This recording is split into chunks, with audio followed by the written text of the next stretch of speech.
Hola, ¿cómo les va? Empezamos hoy un nuevo programa de Entre Líneas, el programa de Armando Jorge Cabrera. Y hoy tenemos un menú informativo muy interesante, en general como siempre. Nuestro abogado y profesor de historia, Vicente Tito Serra, el profesor Vicente Tito Serra, hoy nos va a hablar de un personaje aborigen de nuestro país, que fue un personaje realmente muy importante en esa época en nuestro país, que fue el cacique Juan Calfut Curá, cacique mapuche, que generó en la Patagonia nuestra, generó una especie de estado con su poder ejecutivo, con su ejército, etcétera, etcétera, etcétera. Y bueno, de eso nos va a hablar el profesor Vicente Tito Serra. En el espacio deportivo lo vamos a tener a César Alvado, como siempre, y nos va a hablar de otra leyenda del deporte argentino, que fue Oscar Ringo Bonavena, el boxeador que, sin ser campeón mundial de la categoría pesado, tuvo la posibilidad de enfrentarlo nada más y nada menos que a Muhammad Ali, que era conocido como Cassius Clay. Eso lo catapultó evidentemente hacia el conocimiento mundial de Oscar, y lamentablemente, como suele ocurrir con algunas leyendas y algunos ídolos, terminó muy mal. Terminó asesinado en una ciudad de Estados Unidos, Reno, en un rancho, de esos ranchos donde se mezcla el juego, donde se mezcla la droga, donde se mezcla la prostitución, y lamentablemente la pasó muy mal y terminó falleciendo ahí por vía de un asesinato. Y después vamos a tener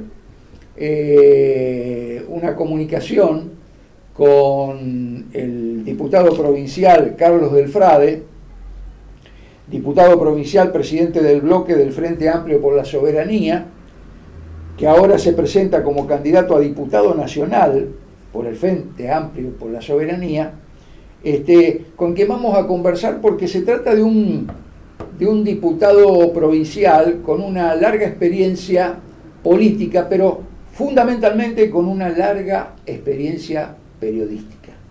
Porque creo que Carlos Delfrade,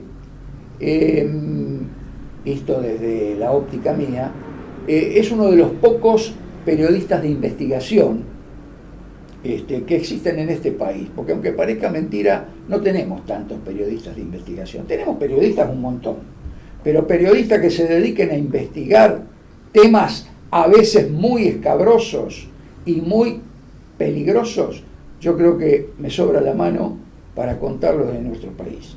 Bueno, se trata de Carlos Delfrade, y además, como vengo diciendo en todos los programas en que hablamos con candidatos, se viene un congreso muy, muy, muy complicado.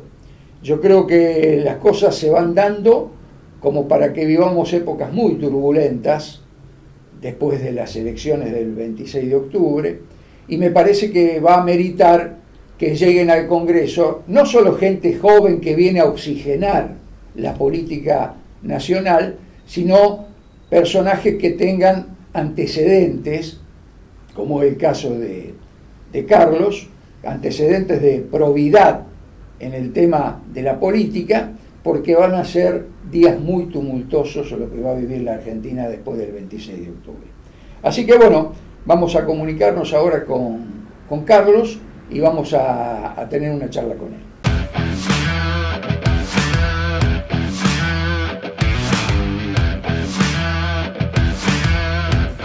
Estamos comunicados con el periodista Carlos Delfrade, quien es diputado provincial, presidente del bloque Frente Amplio por la Soberanía, y que actualmente es candidato a diputado nacional por la lista Frente Amplio por la Soberanía.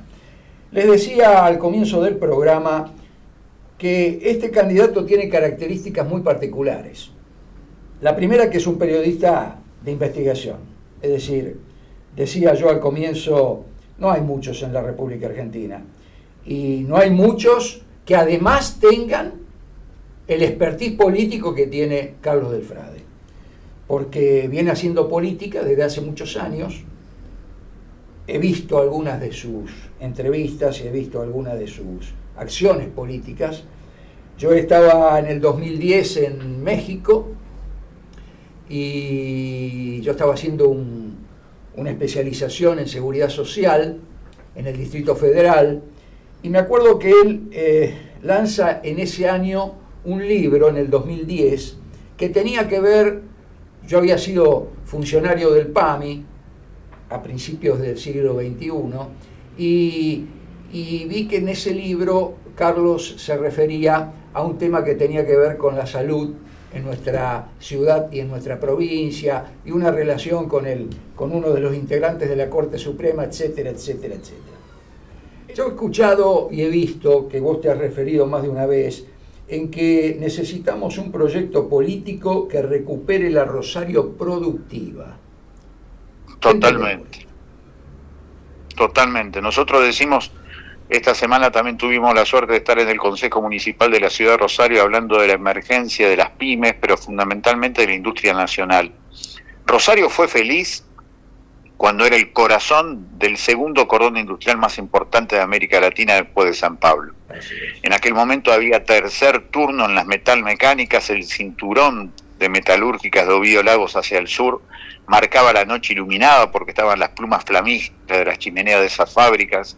En la década del 60 Rosario aumentó su población casi en un 63% justamente porque había trabajo permanentemente, y fue el trabajo la que hizo de Rosario la ciudad obrera, industrial, portuaria, ferroviaria, textil que existía hasta ese entonces. Cuando fue destruido con políticas nacionales, en esos agujeros negros de la desocupación que aparecieron en los barrios, empezó a aparecer ese doble negocio del sistema que es, por un lado, el narcotráfico y por el otro lado, el contrabando de armas. Así que es fundamental recuperar la ciudad obrera, la ciudad industrial, por supuesto, de nueva generación, no por una cuestión melancólica, pero sí con algo que sí enseña la historia, que cuando hay trabajo en los barrios, hay seguridad de verdad.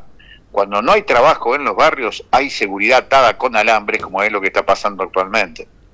Bueno, un poco lo vemos con esta muerte de estas 3 chicas, este femicidio en Buenos Aires, porque vos ves algunos periodistas que realmente dan lástima, más que lástima, bronca, porque no atan el problema que está apareciendo hoy en todas las periferias de las grandes ciudades, que tiene que ver con la miseria, que tiene que ver con el hambre, que tiene que ver con la falta de educación, con la no ida a la escuela de los chicos. Es decir, está todo relacionado, todo tiene que ver con todo en esto de lo social. ¿Cómo lo ves vos al tema este?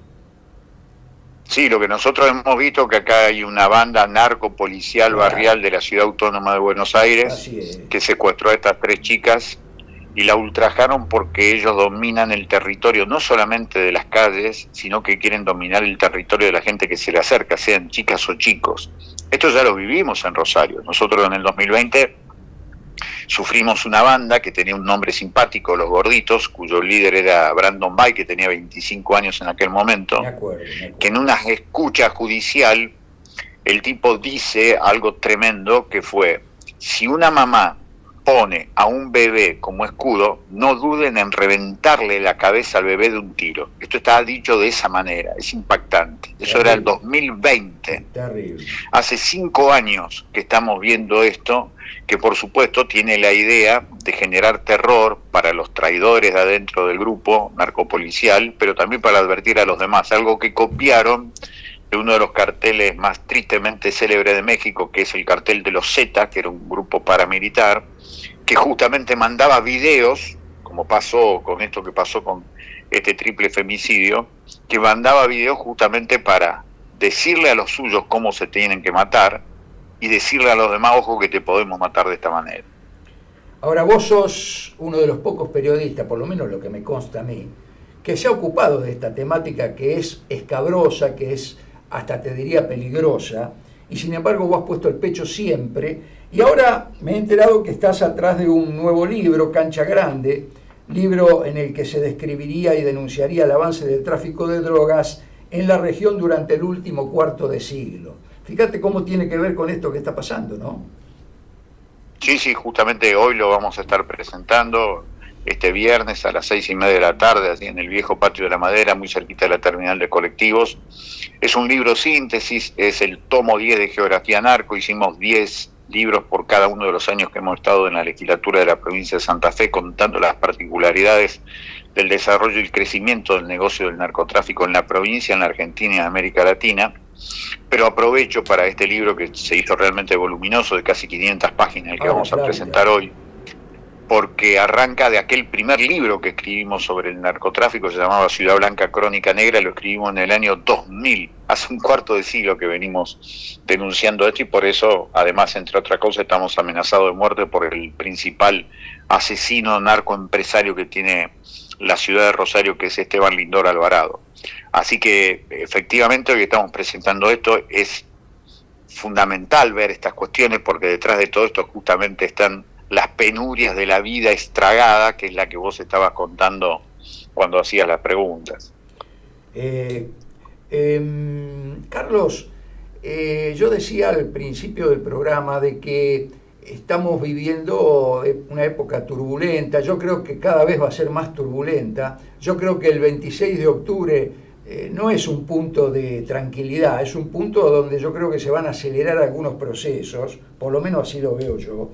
Y me parece que yo decía que el Congreso tiene que reunir a aquellas personas con experiencia política, con experiencia de conocimiento de las leyes y todo lo demás. ¿Por qué?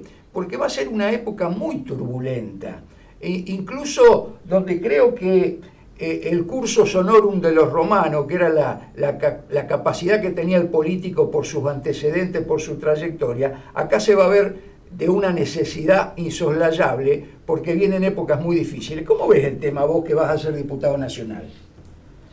Sí, yo lo entiendo de la misma manera. Creo que hay que poblar el Congreso de voces claras que defiendan los intereses, en este caso, del pueblo de la provincia de Santa Fe, porque efectivamente hay que salir de esta dependencia patética a la cual nos ha llevado el gobierno de Milei para recuperar la riqueza del pueblo argentino para el pueblo argentino. Si no se hace eso, va a ser cada vez más grande la deuda interna, y la única solución que va a tener el gobierno, que ya lo está ensayando por otro lado, es usar la excusa del narcotráfico que produce este triple femicidio para decir que el ejército tiene que estar puertas adentro con la excusa de combatir el narcotráfico, pero en realidad lo van a usar para meterle miedo a la población por las protestas sociales que seguramente se van a incrementar.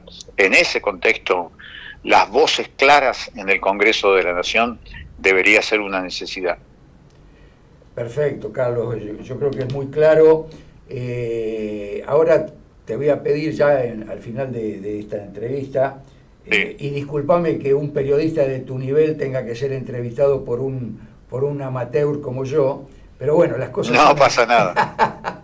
Las cosas... Sí. Tengo la osadía de entrevistarte. Escúchame. No. Yo te diría de que vos ahora te vamos a dar el espacio para que vos le hables a los oyentes nuestros y les pidas el voto, que es lo que corresponde en un sistema democrático. A la audiencia que tiene la deferencia de escucharte y de seguirte a vos, le pido simplemente un momento para atender la palabra de alguien que durante toda su vida vivió en esta amada geografía que es la ciudad de Rosario, y a la cual siempre defendimos diciendo verdades que generalmente incomodaban, desde el narcotráfico a empresarios fugadores de dinero como Vicentín, siempre hablando a favor de los trabajadores. Por eso le pedimos que nos acompañen con su voto, porque lo que se elige es la configuración de un Congreso de la Nación con las voces más claras posible para recuperar la Argentina. No se elige presidente de la Nación, se elige representación del pueblo de Rosario y de la provincia de Santa Fe en ese Congreso. Nosotros, por todo el trabajo que hemos hecho aquí, le pedimos ese voto porque somos de los que nunca nos hemos callado y los que siempre hemos peleado a favor de las mayorías. Así que le pido respetuosamente y con mucha humildad que nos acompañen con su voto el 26 de octubre. Bueno, Carlos, ha sido más que explícito. Te agradecemos que nos sabemos que andás de campaña, sabemos lo que significa eso para un político que tiene que estar en la calle visitando a la gente, porque el cara a cara, a pesar de la tecnología, no deja de ser fundamental en un sistema democrático. Por lo tanto, Carlos, gracias. Sí, es más, es fundamental. Gracias. Gracias por la deferencia que has gracias. tenido con nosotros y te esperamos en una próxima entrevista cuando ya seas diputado nacional. Chau. Ojalá, un abrazo grande. Chau, chau.